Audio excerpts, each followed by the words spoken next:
Page number 71. Let's start. The 7 stages of action, 7 fundamental design principles.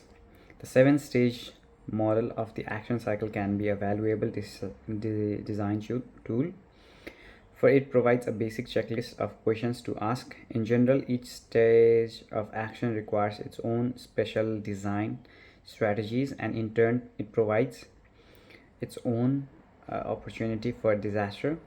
Figure 2.7 summarizes the question. What do I want to accomplish? What are the alternative action sequence? What action can I do now? How do I do it? What happened? What does it mean? Is it okay? Have I accomplished my goal? Anyone using a product should always be able to determine the answer to all 7 questions. This puts the burden on the designer.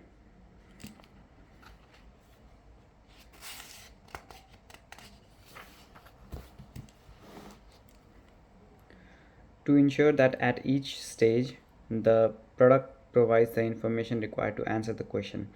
The information that helps answer question of execution, doing is feed forward. The information that aids in understanding what has happened is feedback. Everyone knows what feedback is. It helps you know what happened, but how do you know what you can do? That's a role of feed forward, a term borrowed from control theory. Feed forward is accomplished through appropriate use of signifier, constraint, and mapping. The conceptual model plays an important role. Feedback is accomplished through explicit information about the impact of the action. Once again, the conceptual model plays an important role. Both feedback and feed forward need to be present in a form that is readily interpreted by the people using the system. The presentation has to match how people view the goal they are trying to achieve and their expectations. Information must match human needs. The insight from the 7th stage of action led us to 7 fundamental principles of design. Number 1, discoverability. It is possible to determine what actions are possible and the current state of the device. Feedback. There is full and continuous information about the result of actions and the current state of the product or service. After an action has been executed, it is easy to determine the new state. Conceptual model. The design project all the information needed to create a good conceptual models of the system, leading to understanding and a feeling of control. The conceptual model enhances both discoverability and evaluation of results. Affordance. The proper affordance exists to make the desired action possible.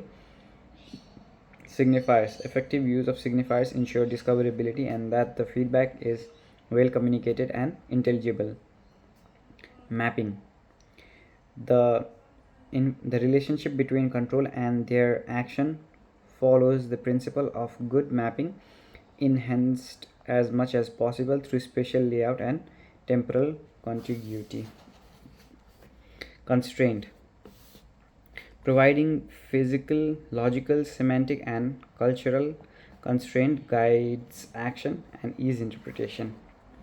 The next time you can't immediately figure out the shower control in the hotel room or have trouble using an unfamiliar television set or kitchen appliance, remember that the problem is in the design. Ask yourself where the problem lies. At which of the 7 stages of action does it fail?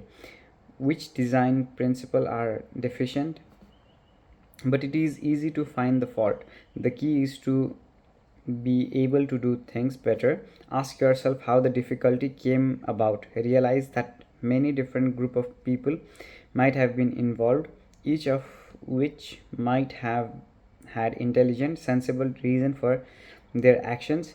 For example, a troublesome bathroom shower was designed by people who were unable to know how it would be installed.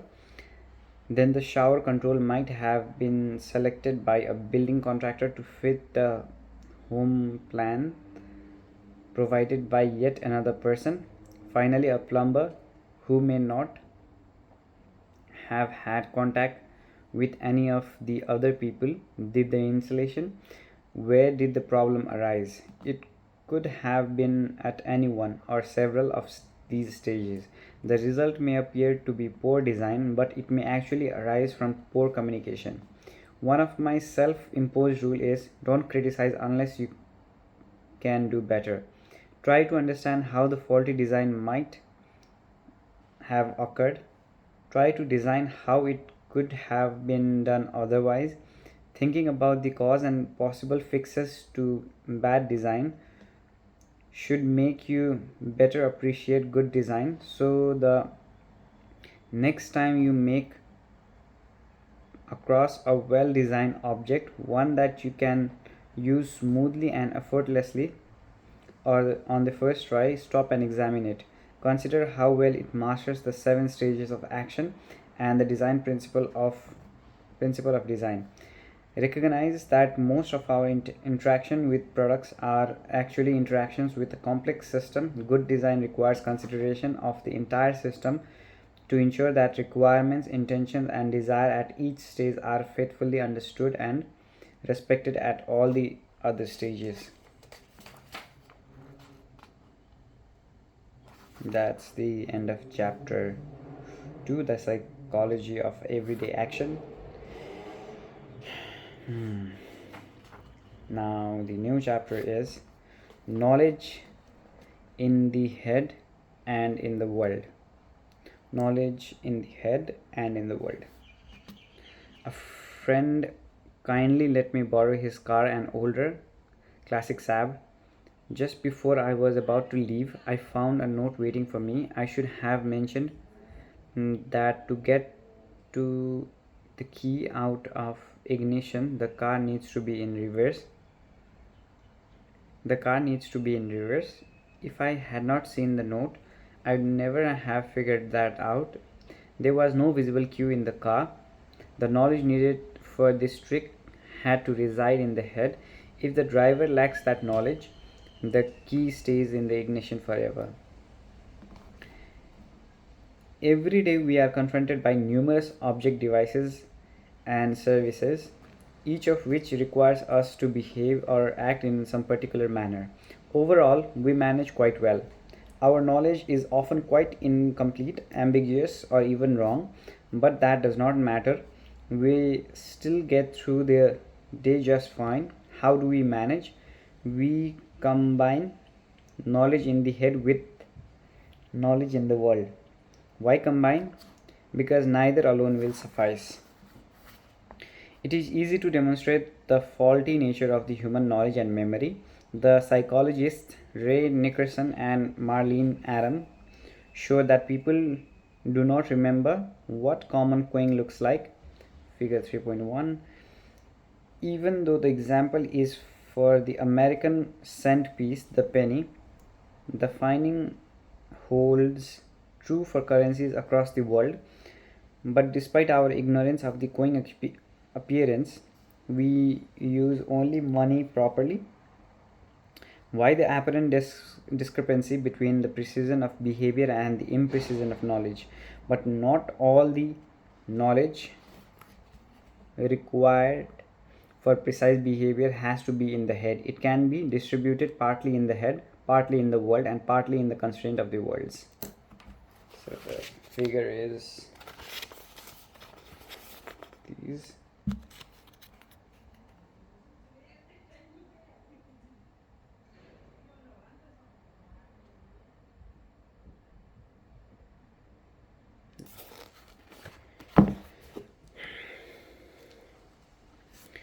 Precise behavior from imprecise knowledge.